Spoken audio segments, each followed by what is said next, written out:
couple of weeks ago, two friends of mine sent me a picture of their baby boy who was just born in February. And he looks very much as babies look, big chubby cheeks and pudgy little arms and legs, and those eyes that are just wide open, trying to absorb everything around. The only thing noticeably different from the norm was this baby's hair. Not only was it much darker than average baby hair, but it was set atop his head in a way that was much more indicative, I think, of 40 years of age than 40 days of age. This major receding hairline, just leaving this giant bald spot right on top. And the text message accompanying the picture from my friends read, "We call his hairline Parochial Vicar because he looks like a middle-aged priest at a suburban parish." And I couldn't help but laugh because it rings so true to me. A 40-year-old priest, balding, maybe his skinniest days far behind him. I could totally see it. But why? I'm in a community of 100 different friars. Almost all of us are priests. And I can only think of maybe 3 or 4 who fit that description.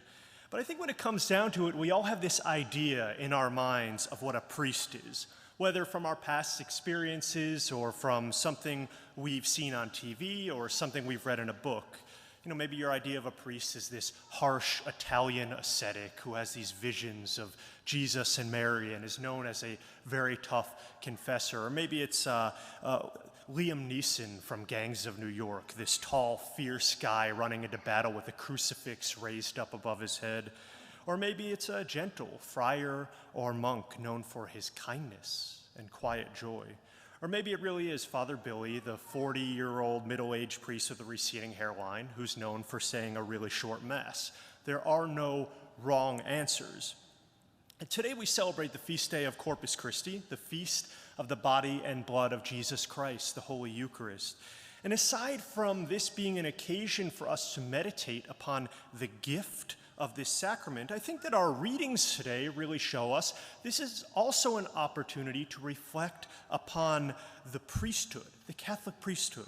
Who is a priest, and what does a priest do? In order to answer this question, we have to go back in time a few thousand years, and thankfully, if you have access to a Bible that has the Old Testament in it, which is pretty much all Bibles, you'll have no problem doing exactly that. Because as you probably already know, there were priests before Jesus. There were priests before Jesus, many priests, entire tribes actually. And we're not, talking about entire tribes of celibate guys driving around in used Hondas. This was a much different tribe of priests. These were men who oftentimes through birthright were given this great duty of making atonement to God on behalf of all of the people of Israel, all of the Jewish people, through a ritual sacrifice at the altar. And what did this look like? Well, usually it required the sacrifice of an animal, maybe a goat or a bull. Its flesh would be immolated in fire, and then its blood would actually be sprinkled out on the altar. And even as we hear in this first reading from Exodus, sometimes its blood even sprinkled upon the people as well. Why? Why? At least that's what I would be asking. If somebody's throwing blood at me, they better have a darn good reason for doing it. Look at what Moses says as he's performing this rite. He says, "This is the blood of the covenant of the Lord that he's made with you in accordance with all of these words of his." This is the blood of the covenant, a sign of relationship, the same blood that was smeared above the doorways of the Israelites in Egypt as a sign of God's favor. The reason that Moses and the Israelites offered sacrifices of atonement to God is the same exact reason that we see the high priests making atonements of sacrifice to God during the earthly life of Jesus. It was a way of reestablishing right relationship to God, a God who made a covenant of friendship with Noah, with Abraham, with Moses, with David, a God who desperately wanted to draw mankind back to himself, away from sin and back to himself. And ritual sacrifice was the way that the Israelites attempted to reach out and heal this rift that they had perpetuated through their own sinfulness and disobedience and lack of trust. But really, it wasn't enough. So enter a new priest, Jesus Christ, the eternal, true high priest, who is able to offer back to God the only appropriate sacrifice, the only sacrifice that will satisfy, his body. Man for the sake of man, God able to call out in fullness to God. It's a priestly role that Jesus fills, both fully God and fully man. It's a role that only he can fill. And a priest Jesus truly is in every sense. How so? Well, he stands at the altar and he offers sacrifice. It's not the sacrifice of a goat or a calf, as the letter to the Hebrews makes clear to us, but of his own flesh and his own blood. First, he stands at the altar of the table in the upper room, right on the feast of Passover. And he takes the bread and he takes the cup in his hands and he says, "Take and eat and drink, for this is my body, this is my blood, the blood of the new covenant, which will be shed now for you."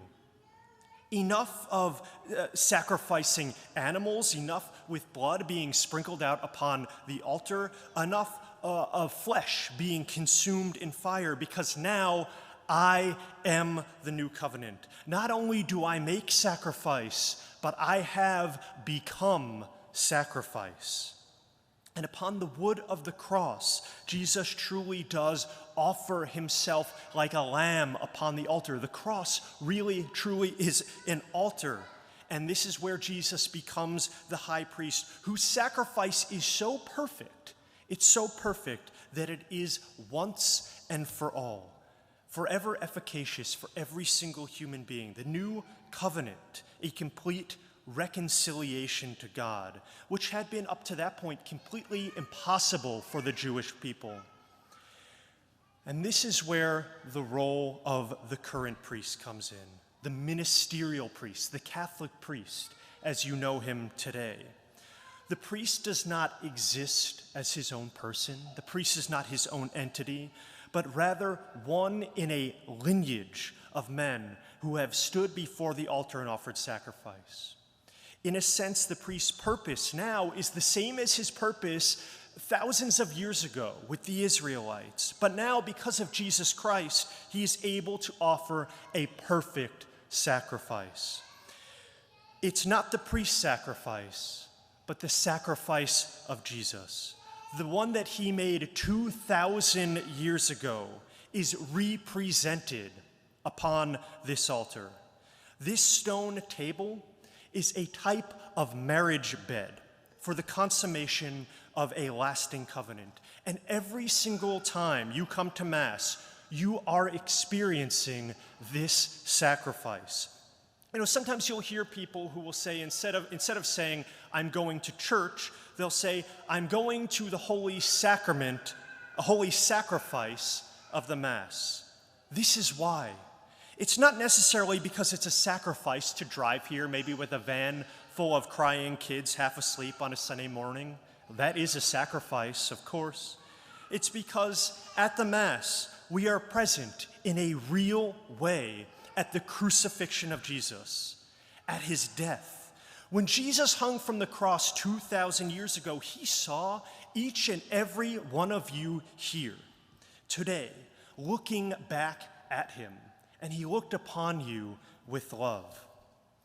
The alleged Bolivian mystic Catalina Rivas accounts in her writings where she had this experience of Mary, the Mother of God, showing her these visions of what really takes place each time we come here to Mass.